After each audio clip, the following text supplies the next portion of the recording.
वैष्णवी रेसिपीमध्ये तुमचं मनापासून स्वागत। आज बनवत आपण डाळ भात चपाती। ते मी छानपैकी डाळ धुवून तिथं टमाटर तेल हळद टाकून कुकरमध्ये ठेवून घेतलं आणि तांदूळ पण धुवून तिथं चवीनुसार मीठ तेल टाकून कुकरला लावून घेतलं। इथं मी घेतलं गव्हाचं पीठ।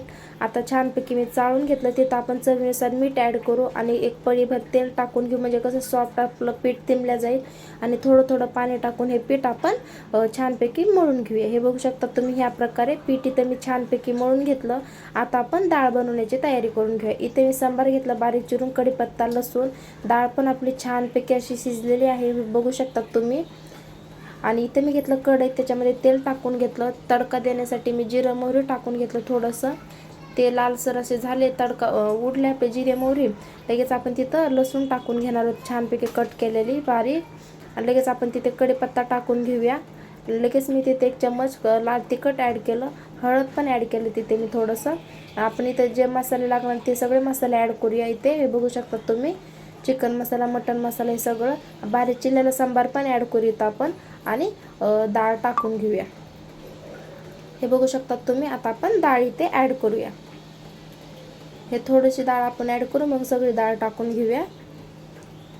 ह्या प्रकारे इथे मी डाळ टाकून घेतला, इथे चवीनुसार मीठ पण टाकून घेतलं। आता आपण छानपैकी भाजी 2 ते 3 मिनिटं शिजून घेऊया।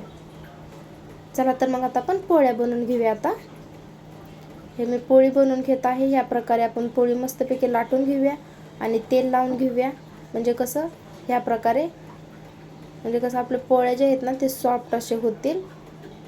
आता मस्तपैकी आपण लाटून घेऊया। हे मी पोळी लाटून घेत आहे। पोळी लाटून घेतली, आता आपण तव्यावर टाकून घेऊया। मी आधीच तवा गरम होण्यासाठी ठेवून घेतला होता। आता आपण सगळे ह्या प्रकारे आपण पोळ्या मस्तपैकी अशा बनवून घेऊया। हे बघू शकता तुम्ही, टम्माशी फुगली आपली पोळी। ह्या प्रकारे आपण सगळ्या पोळ्या बनवून घेऊया। इथं आपण लास्टला टाकून घ्यायला आहोत मॅगी मसाला। मॅगी मसाल्याने डाळ खूपच छान होते आणि चव पण खूप भारी येते। चला तर मग आता मी तर ताट वाढून घेतलं। कशी वाटली तुम्हाला आजची रेसिपी नक्की कमेंट करून सांगा।